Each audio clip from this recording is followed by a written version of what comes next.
لیکن اس کی بھی اصل ضلالت کی جو وجہ ہے نا وہ یہی ہے کہ حضور سے دغا کرنا۔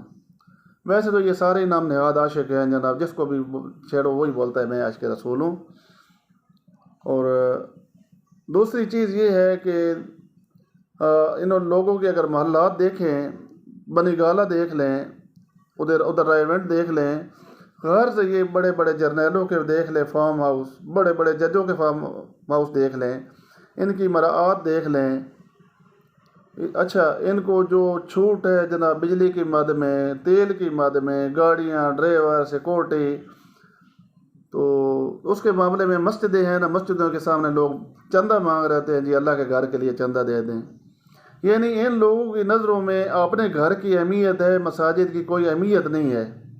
مساجد کا بل آتا ہے، بجلی کا بل بھی آتا ہے، اور اس میں ٹی وی لائسنس کا جو فیس ہے وہ بھی آتی ہے، ٹی وی کے لیے جو پیسہ لیا جاتا ہے، فیس لی جاتی ہے۔ یعنی ایسی بے حس قوم ہو گئی ہے جس کو اس چیز کا پتہ ہی نہیں ہے کہ کرنا کیا ہے۔ ذلیل نہیں ہوگی تو اور کیا ہوگا؟ کبھی کسی جرنیل نے یہ بات کی ہے کہ مساجد کا بل نہیں لینا چاہیے، مساجد کے لیے چندہ نہیں مانگنا چاہیے؟ پھر ہم کہتے ہیں یہ مساجد اللہ کا گھر ہے اور اللہ کے گھر کے لیے ہم بھیک مانگ رہے ہیں۔ یعنی ہمارا اللہ اتنا کمزور ہو گیا، استغفر اللہ ربی من کل ذنب واتوب بولے، ہمارا اللہ کمزور نہیں ہے، وہ ہمارے بے ایمان حکمرانوں کی طرف دیکھتا ہے کہ یہ بے ایمان کیا کرتے ہیں، اپنے محلوں کے لیے تو جہیز ناجہیز سارا کر دیتے ہیں، لیکن میرے گھر کے لیے کیا کرتے ہیں؟ حالانکہ اس نے بڑا انعام بتا رکھا ہے، جو میری رضا کے لیے مسجد بنائے گا میں اس کو جنت میں محل دوں گا، لیکن یہ کیا کرتے ہیں سارے لوگ؟ اگر کوئی ذمہ دار آدمی یہ میری بات سن رہا ہے، میں دعوے سے بات بتا رہا ہوں کہ جب تک آپ لوگ مساجد کے لیے باقاعدہ ایک فنڈ نہیں مہیا کیا کریں گے، ایک ادارہ نہیں بنائیں گے کہ مسجد کی تعمیر جہاں ضرورت ہوگی وہاں پہ بنائی جائے گی اور سرکاری خرچے پہ اوپر بنائی جائے گی، اگر جب تک حکومت اس معاملے میں مخلصانہ کردار ادا نہیں کرتی تب تک آپ لوگوں کا بھیک مانگنا کشکول آپ لوگ کا مقدر ہے۔ آپ بھیک مانگتے رہیں، ذلیل ہوتے رہیں گے۔ لہٰذا مساجد کو اپنی تعویل میں لیں اور اتنا عالی شان بنائیں کہ نظر آئے کہ وہ اللہ کا گھر نظر آئے۔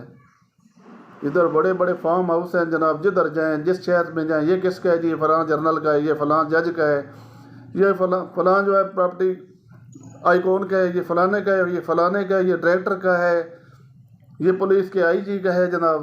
اگر ان کے اخراجات دیکھیں اور ان کے معاملات دیکھیں تو ساری بات تو سمجھ آ جاتی ہے۔ اگر بھائی حقیقت بولے تو پھر حقیقت کے سامنے تو پھر اچھی جو حق بات ہے وہ تو کسی کو اچھی لگتی نہیں ہے نا۔ پھر بولتے ہیں یہ لوگ جو ہے نا، یہ مولوی جو بڑے غلط لوگ ہوتے ہیں جناب، مولوی ایسا کرتے ہیں اور ویسا کرتے ہیں۔ ہر آدمی کو جو جتنا بنا رہے ہیں نا اس کو اس کا حساب دینا ہے۔ اور میں اب لوگ یہ دعوے سے بات کر رہا ہوں کہ جو لوگ حرام کی کمائی اکٹھی کر کے اپنی اولاد کے لیے رکھتے ہیں، وہی اولاد کل ان کی قبروں کے اوپر فاتح بھی نہیں پڑے گی اور گناہ اور وہ سزا وہ بھگتیں گے۔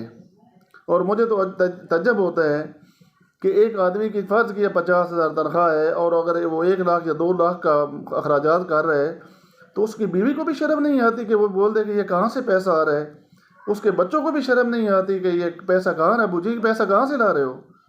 لیکن افسوس ہے ہمارا میڈیا یہ کردار ادا کر رہا ہے کہ عشق کس طرح کرنا ہے، گھر سے بھاگنا کس طرح ہے، لو سٹوریاں کس طرح بنانی ہے، یہ نہیں بناتا کہ کردار کس طرح بنانا ہے، قوم کو کس طرح متحد کرنا ہے، قوم کو کس طرح انتشار سے بچانا ہے۔ بلکہ یہ ڈرامے آپ نے دیکھ لیں، جتنی فحاشی ہے یہ ساری کے سارے ڈراموں سے لوگ لے رہے ہیں۔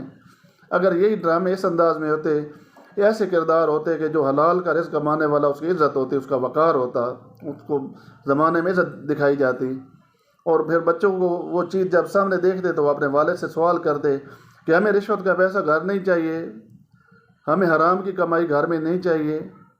تو دوستو یہ ہے کہ عزت جو ہے نا وہ اللہ رسول کی ماننے سے ہے۔